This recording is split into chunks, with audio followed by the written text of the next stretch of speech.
Shalini ma'am, এর আগে আমরা আপনার অনেকগুলো ইভেন্ট কভার করেছি। এই ইভেন্ট নিয়ে আপনি এত টেনশন করছেন কেন? অ্যাকচুয়ালি এই ইভেন্টটা না আমার লাইফের সবথেকে বড় ইভেন্ট। আর এই ইভেন্টটা পুরোটা জাস্ট দাঁড়িয়ে আছে মিডিয়া কভারেজের ওপর।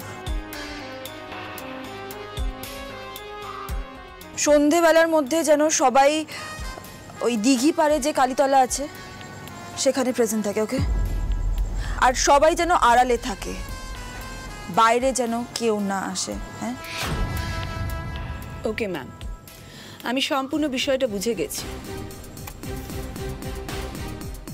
সন্ধে 7টার পর সমস্ত জার্নালিস্টরা থাকবে কালীতলায়।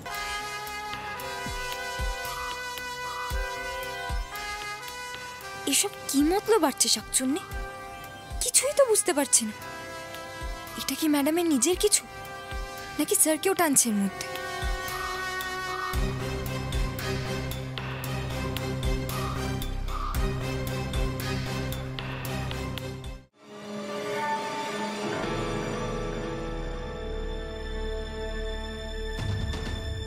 হোয়াটস রং উইথ শালিনী? কি বলছে ও? এটা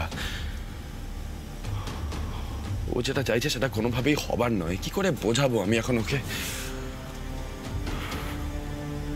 নিজে থেকে সরে গেল আমার জীবন থেকে, উপকার করলো একটা এত বড়, কিন্তু না, এখন এমন একটা আবদার করছে যেটা রাখা মানে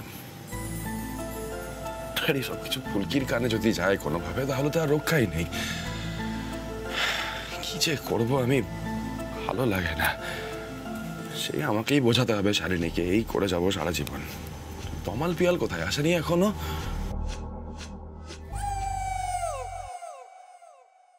হ্যালো তমাল, কি ভাবিস রে তোরা? সুপার স্টোরে ইচ্ছে মতন আসা যাওয়া যায় নাকি? হ্যাঁ, এটা তোদের সেকেন্ড হোম, তাই না? হ্যাঁ, একদিন বলেছিলাম একটু চলে আয় তাড়াতাড়ি, কথা আছে কিছু, সন্ধ্যেবেলা একটা কাজ আছে, আমি থাকবো না। একটা দিন বলেছিলাম, সেই একটা দিনও সম্ভব হয় না সময় মতো আসা। হ্যাঁ, কি আসছি আসছি আসছি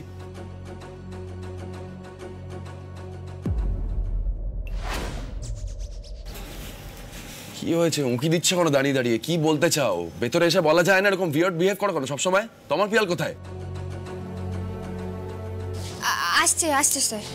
আসছে আসছে স্যার, তাই না? আমার না আজকাল সত্যি সত্যি মনে হয় এই স্টোরটাকে আমি ছাড়া কেউ সিরিয়াসলি নেয় না। সমস্ত ব্যাপারটা খুব ক্যাজুয়ালি হচ্ছে। প্রত্যেকে লুকিয়ে থাকবে, ঠিক আছে? একটা কথা মাথায় রাখবে, কেউ যেন কোনোভাবে টের না পায় যে তোমরা এখানে এসেছো লুকিয়ে, ঠিক আছে? রোহিত রায়চৌধুরী আসবে। রোহিতকে নিয়ে আমি একটা টাইমে কালী মূর্তির সামনে যাব। ঠিক যখন ও আমাকে সিঁদুরটা পরাবে, যখন সিঁদুর পরাবে ঠিক তখনই তোমরা ক্লিক করবে, ওকে? প্রত্যেকের যেন ক্যামেরা রেডি থাকে। আর যখন বিয়ে করে আমরা ফিরবো ঠিক তখনই তোমরা আমাদের কাছে আসবে, অ্যাজ ইফ তোমরা কোনো একটা খবরের জন্য আমাদের কাছে এসেছো। এসে তারপরে আমাকে প্রশ্ন করবে। ক্লিয়ার সবার কাছে? একদম জলের মতো পরিষ্কার ম্যাডাম। আমরা তাহলে পজিশন নিয়ে নিই। হ্যাঁ, তোমাদের সবার খামগুলো বাসু ম্যাডামের কাছে রাখা আছে, ঠিক আছে? নিয়ে নাও। ঠিক আছে ম্যাডাম, থ্যাংক ইউ।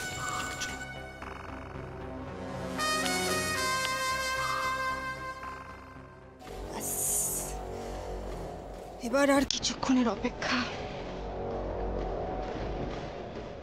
রোহিত ঠিকঠাক টাইমে চলে এলেই হলো শুধু।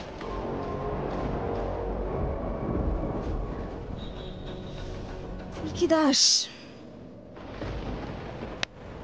জানোই না যে কিভাবে তোমার কপালটা পুড়ছে। শালিনী মিত্র হার মানতে শেখেনি ফুলকি, আর আমি স্বীকার করি না।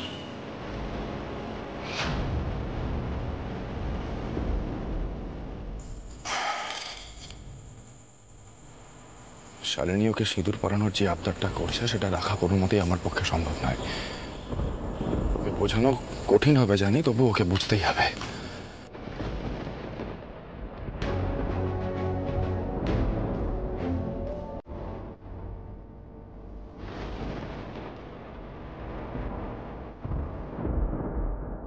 রোহিত, তুমি এসেছো? আমি জানতাম রোহিত, আমি জানতাম তুমি আমার রিকোয়েস্ট রাখবে।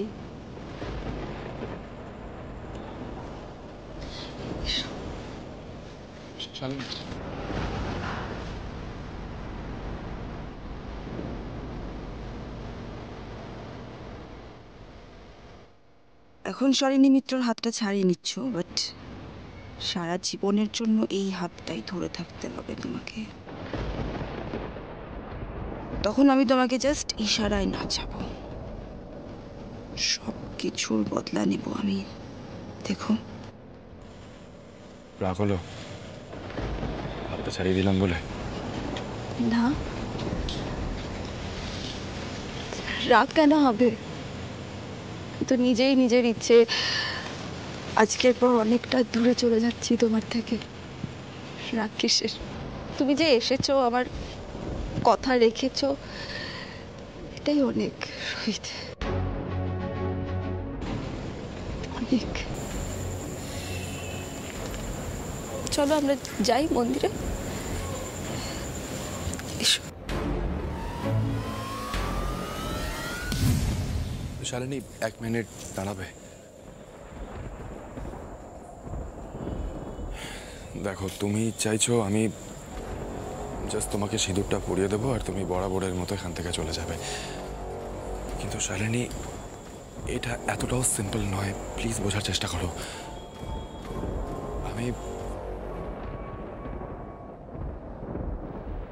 আমি এই কাজটা করতে পারবো না শালিনী।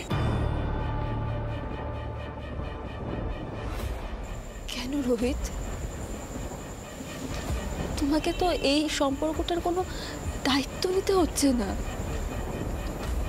কিসের অসুবিধা আমার এই ইচ্ছেটা পূরণ করতে রোহিত? অসুবিধা শালিনী, দিস ইজ রিডিকুলাস। আমি কেন তোমাকে এখন সিঁদুর পরাবো শালিনী, বলো তো? দেখো, তুমি যে আমার সঙ্গে সম্পর্কটা আবার নতুন করে শুরু করার আইডিয়াটা বাদ দিয়েছো, এতে তুমি আমাকে অনেক অনেক কমপ্লিকেশনস থেকে বাঁচিয়েছো Shalini. I know that, and I'm grateful to you. আমি তোমার কাছে চিরঋণী থাকবো শালিনী, কিন্তু তুমি সিঁদুর পরাবার যে আবদারটা করছো, এটা আমার পক্ষে রাখা সম্ভব নয় শালিনী। আমার কাছে এগুলো এত ইজি নয়। প্লিজ বোঝো শালিনী। মা কালীর সামনে সিঁদুর পরানোর মানে কি? এর মানে তো বিয়ে। হ্যাঁ, I'm already married. I'm already married to Phulki.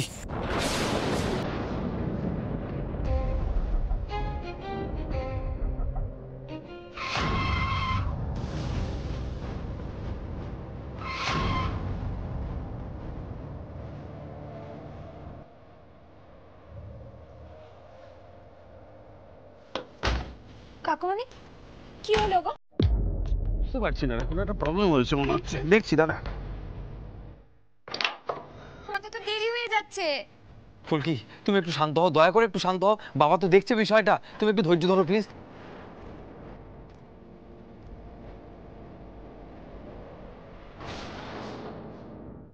Very honestly, ফুলকি ভীষণভাবে ইমোশনালি আমার সঙ্গে জড়িয়েও পড়েছে। সো রাইট নাও আমি। রাগ করছো কেন তুমি? আচ্ছা, আমি যদি ফুলকির কথা বাদও দিই, আমি যদি শুধু আমাদের কথা বলি, তোমার আর আমার মধ্যে তো বন্ধুত্বের সম্পর্ক জানেনি। আমরা চিরকাল ভালো বন্ধু থাকবো, তাহলে আমি তোমাকে সিঁদুর কেন পরাবো? দেখো, ইন ফিউচার তো তোমার লাইফে অন্য কেউ আসতে পারে, দ্যাটস কোয়াইট নর্মাল। আমি যদি তোমাকে আজকে সিঁদুর পরাই, তুমি টেকনিক্যালি তখনও আমার স্ত্রী। শালিনী, আমি তোমার ইমোশনটা বুঝতে পারছি, কিন্তু শুধুমাত্র ইমোশনের বশে এরকম একটা কাজ করার ঠিক নয় শালিনী। এটা এথিক্যালি কারোর জন্য ঠিক হবে না। প্লিজ বোঝার চেষ্টা করো। তার মানে রোহিত পালাতে চাইছে? না রোহিত রায়চৌধুরী, পালাতে পারবে না তুমি। অনেক কাঠখড় পুড়িয়ে আজকের ব্যবস্থাটা আমি করেছি। কালকে নিউজে চারিদিকে ফ্ল্যাশ হয়ে যাবে যে শালিনী মিত্র আর রোহিত রায়চৌধুরীর পুনর্মিলন হয়েছে। আর কি পালানোর সুযোগ আছে তখন রোহিত?